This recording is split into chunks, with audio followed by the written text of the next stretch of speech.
திருப்பதிக்கு போகலாமா அப்படின்னு நிறைய பேர் கேள்வி கேட்குறீங்க. நிறைய பேர் சொல்லியிருக்காங்க திருப்பதிக்கு போக வேணாம், அந்த கோயிலுக்கு போக வேணாம், இந்த கோயிலுக்கு போக வேணாம் அப்படின்லாம் சொல்கிறாங்களே, அதெல்லாம் சரியான விஷயமா அப்படின்னு பார்த்தீங்கன்னா அப்படி எந்த விதமான விஷயமும் இல்லை. சந்திரனையே திருப்பதிக்கு எடுக்கக்கூடாது, புதன் தான் திருப்பதியாக எடுக்கணும்.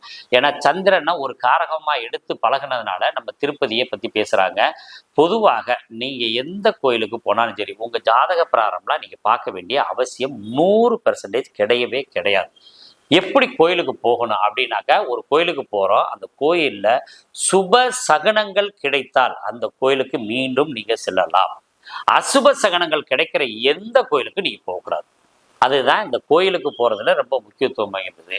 நீங்கள் ஒரு கோயிலுக்கு போகும்போது அந்த கோயிலினுடைய வாசலில் ஒரு சுமங்கலி பெண்ணோ குழந்தைகளோ சிரித்த முகத்தோட அப்படி வெளியில் வர்றாங்கன்னா அந்த கோயில் உங்களோட நிறைய தொடர்புடையதாக மாறும். மன வருத்தம் ஏற்பட்டுருச்சு அப்படின்னா அந்த கோயிலுக்கு போகிறத தடை பண்ணிக்கிறணும் அல்லது நிப்பாட்டிக்கணும். அல்லது காணிக்கை செலுத்தி விட்டு ஆனால் காணிக்கை போட்டுட்டு கோயிலுக்கு போனீங்கன்னா இந்த தடைகள் விலகும்.